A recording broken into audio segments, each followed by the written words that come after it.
Hey America, hey Patriots. We are live here on YouTube, hopefully.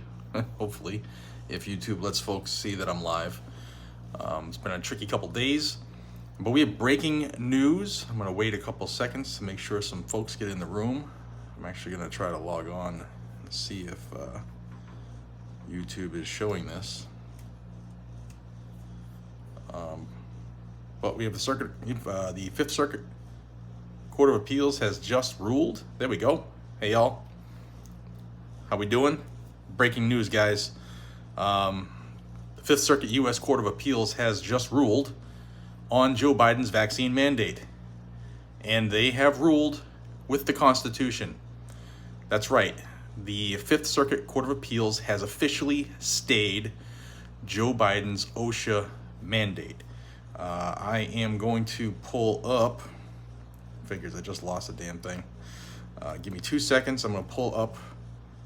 I have some comments that were made by the judge not too long ago. And I don't know why I do this. I just tried to check to see if this video was live, and I just deleted my thing. But they just came down with a ruling in the Fifth Circuit Court of Appeals, and they destroyed Biden's vaccine mandate. Sorry for the reflection on the art here. So I'm going to read you what I have here, and this is breaking, so this is going to be updated as the night progresses. But the court officially stayed in enforcement on the mandate of Joe Biden through OSHA pending further judicial review. We covered that, but it's just come down that Judge Kurt Engelhardt, Englehardt, said this: the mandate threatens to substantially burden the liberty interests of reluctant individual recipients to put a choice between their jobs and their jabs. And that's what the judge said.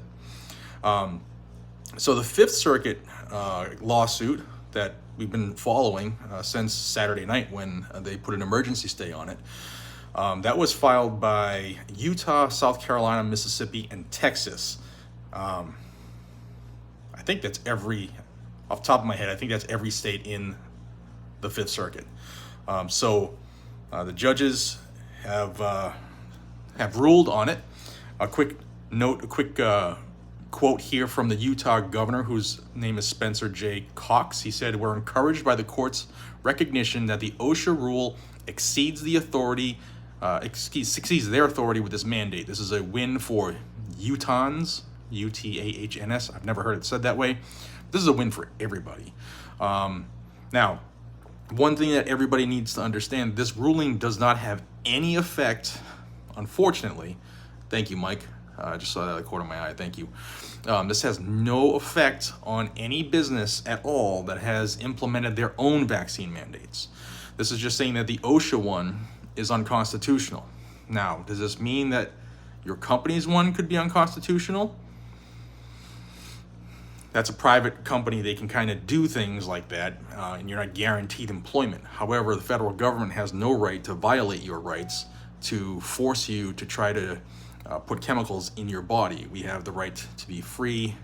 Remember the whole thing, pursuit of life, liberty, life, liberty, and the pursuit of happiness. Used to be pursuit of property. But the federal mandate at this moment has been stopped by the Fifth Circuit U.S. Court of Appeals. Now, here's where it gets tricky with the Court of Appeals. That ruling affects the Fifth Circuit. Does it affect the First Circuit where I live? Nope, unfortunately. However, another lawsuit, actually, you know what? It does currently. Could other circuits appeal to get different rulings? Yes, it's the same thing with like stupid frickin' gun laws we have, or the silly circus out on the West Coast in California says people don't have the right to open carry or concealed carry, and that's actually still a decision they have. But the big thing is right now, the Fifth Circuit U.S. Court of Appeals has stopped Joe Biden's vaccine mandate. Again, it's a breaking story. There will be more coming out throughout the evening. I'm waiting to get a copy of the order. I was supposed to be here now by the time it went live, but stuff happens. But yeah, I just want to officially thank all of you for your support. If it sounds loud right now, there's a train going by my room outside the window. Try sleeping, you know, side story. I'm here in Georgia, just south of Savannah. And this friggin' train goes by every other hour while you're trying to sleep. It's going by now. I don't even know what time it is right now. What is it? 8:28. So it went by at like 7:30. I'm sorry, 6:45, 8:30. I know for a fact it goes by every night at 1 a.m., 3 a.m., 5 a.m., and 7 a.m. because it wakes me up every night. It's awesome. But this last night here in Georgia, I'm heading back home in the morning. So I'll be on this. Trust me, I'll be on this. I'll be trying to get all the information I can, reaching out to some of the people I know that had a hand in this. And we'll bring it to you. You want to stay in the know? Subscribe to the channel now. Down below, hit that thumbs up so more people see it, because you know that Zuckerberg is not going to let this out. You know that the CEO of YouTube is not going to let this out. You know that Dorsey over at Twitter is not going to let this out. It's going to be incumbent on us to get it out. Mike Wilson, thank you, man. Thank you so much. I very rarely keep up with this chat, so thank you so much. So yeah, it's on us, guys. So please help get the word out. Like this video, thumbs up it, share it, subscribe, and let me know what you think down below. And this is good news. This is really good news. I really, you know, I always try to stay positive on these things to see how it works out. And but just like most people, I was like, they're gonna go with this crooked communist bastard, but they didn't. So it's a good one. So until we see each other again, be safe, stay vigilant, carry a gun to keep you, yourself, your friends, your family, your neighborhood, your community safe. And one quick notice, if you haven't left yet, the Kyle Rittenhouse trial, the defense rested yesterday, and there have been some things online hinting towards threats against Kyle Rittenhouse should he walk or be exonerated. And so they have Armament Access, thank you, brother. They have moved, or they've scheduled the closing arguments for Monday. The judge has given each side, the prosecution and the defense, 2 hours to make their closing arguments. They don't have to use the 2 hours, but they're allotted 2 hours. And then each side has a 30-minute rebuttal. So now that's 5 hours.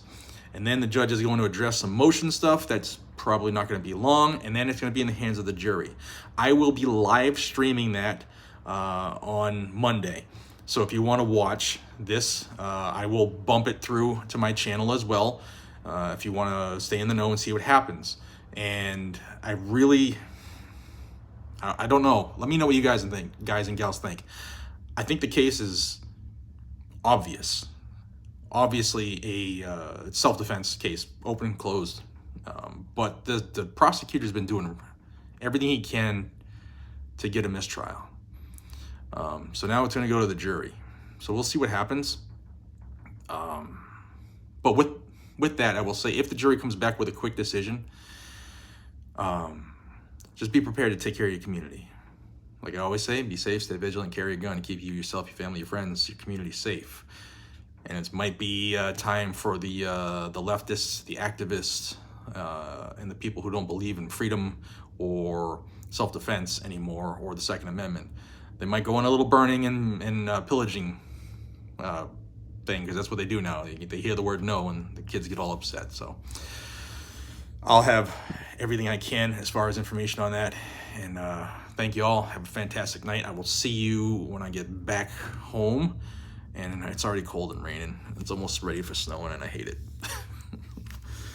All right, guys. Seriously, thank you for joining me tonight on this one big win in the court against Bobo Biden and his flock of merry communists. Be safe, guys. I'll see you on the next one. Take care.